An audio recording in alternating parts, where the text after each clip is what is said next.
बोलते हैं। यहाँ पे एक आदमी क्या है, खड़ा है, शिखर पर खड़ा एक आदमी एक कार को 30 डिग्री के अवनमन कोण पर देखता है। यहाँ पे कोई कार मान लो खड़ी है, क्या है, कार खड़ी है, यहाँ से ये आदमी देख रहा है तो इसका अवनमन कोण कितना है, 30 डिग्री। कोई दिक्कत, अवनमन कोण ये है लेकिन इसका एकांतर हो जाएगा, ये है ना यार, 30 डिग्री, जो कि मीनार के पास की ओर एक समान चाल से जा रहा था। यहाँ से कार इस रोड पे चलते चलते इधर जा रहा था मीनार की तरफ, ठीक है।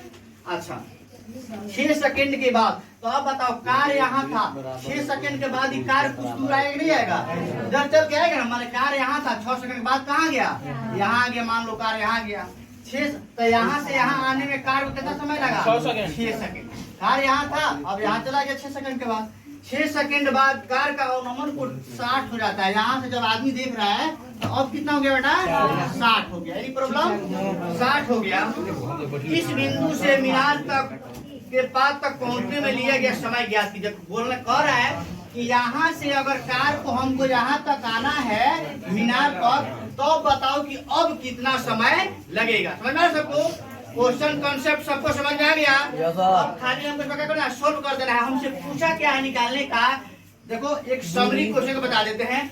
एक मीनार था, एक राजमार्ग जा रहा था, इधर से रास्ता एक जा रहा था, यहाँ पे एक आदमी बैठा हुआ था, मान लो हम ही बैठे हुए थे, यहाँ से हम कार को देखते हैं तो कार यहाँ पर था, तो यहाँ कोण कितना था, कार चल रहा था, तो 6 सेकंड चला, तो कार जब 6 सेकंड चलेगा तो यहाँ से यहाँ कुछ दूरी आएगा कि नहीं आएगा, आएगा ना। तो 6 सेकंड बाद कार यहाँ से कहाँ गया, यहाँ, तो यहाँ से जब हम देख रहे हैं तो कितना कोण है, 60 डिग्री। तो अब क्वेश्चन पूछा है, जब यहाँ आ गया तो यहाँ से मीनार के पास बिंदु तक आने में कितना समय लगेगा। कोई दिक्कत, यानी हमको निकालना है क्या चीज, क्या निकालना बेटा, बीसी हमको क्या करना है, फाइंड करना है। तो त्रिभुज हमको देखो, जितना कोण उतना त्रिभुज, एक ये कोण बढ़ रहा है, एक ये कोण बढ़ रहा है, तो एक छोटा वाला त्रिभुज बन रहा है, एक बड़ा वाला त्रिभुज बन रहा है।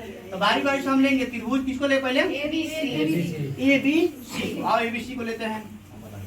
एबीसी में tan थीटा कितना डिग्री है, 60। लंब का नाम क्या है, एबी आधार का नाम क्या है, tan 60 का मान कितना होगा बेटा, √3, यानी एबी बटा बीसी। इसके नीचे कुछ क्या होगा, बीसी में √3 से गुना होगा तो एबी बराबर कितना होगा, √3 बीसी। कोई दिक्कत, एबी हम लोग निकाल लिए। अब कौन सा त्रिभुज लेंगे, कौन सा त्रिभुज, इसमें tan कितना डिग्री है, 30। लंब क्या है, एबी। अब देखो यहाँ पे बहुत लोग यहाँ का बेस समझने में प्रॉब्लम हो रही है। तो देखो त्रिभुज हमारे कौन बना है, ए बी डी, तो डी तक आ रहा है ना बाबू, तो टोटल बीडी ना होगा, बेस क्या होगा, बीडी। tan 30 का मान कितना होता है, 1/√3। एबी का मान नहीं पता है, बीडी हमको पता है ना, बीडी लिखते हैं, बीडी लिखते हैं, ठीक है। अब देखो बीडी में 1 से गुना होगा और √3 में एबी से, तो √3 गुना क्या हो जाएगा, एबी, और बीडी में 1 से गुना करेगा क्या आएगा, बीडी।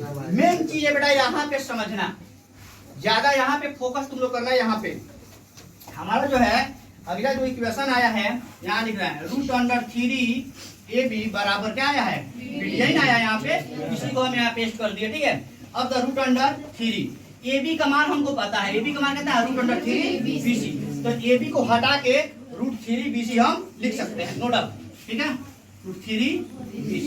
अब बताओ इस BD को यहाँ से यहाँ तक BD है, इसको हम चाहें तो DC और प्लस लिख सकते हैं, मतलब इतना प्लस, यानी हम क्या लिख सकते हैं, DC या प्लस BC। कोई दिक्कत यहाँ तक किसी को। अब √3 में √3 से गुना होगा, √3 कितना आएगा, 9, और 9 को वर्गमूल 3, तो यहाँ कितना आ गया, 3 BC, और DC मेरा कितना है, 6 और प्लस BC। अब देखो 3 BC प्लस में BC इधर क्या हो जाएगा, माइनस इधर क्या बचा, 6, और 3 BC में से 1 BC घट गया, कितना बचेगा, 2 BC बराबर 6, और BC बराबर 6, 2 गुना क्या हो जाएगा, 2 तिहाई, यानी BC का मान कितना आया, 3। हमसे BC नहीं पूछा है बाबू, हमसे क्या पूछा है कि BC एक कार यहाँ से 5 तक जाने में कितना समय लगेगा।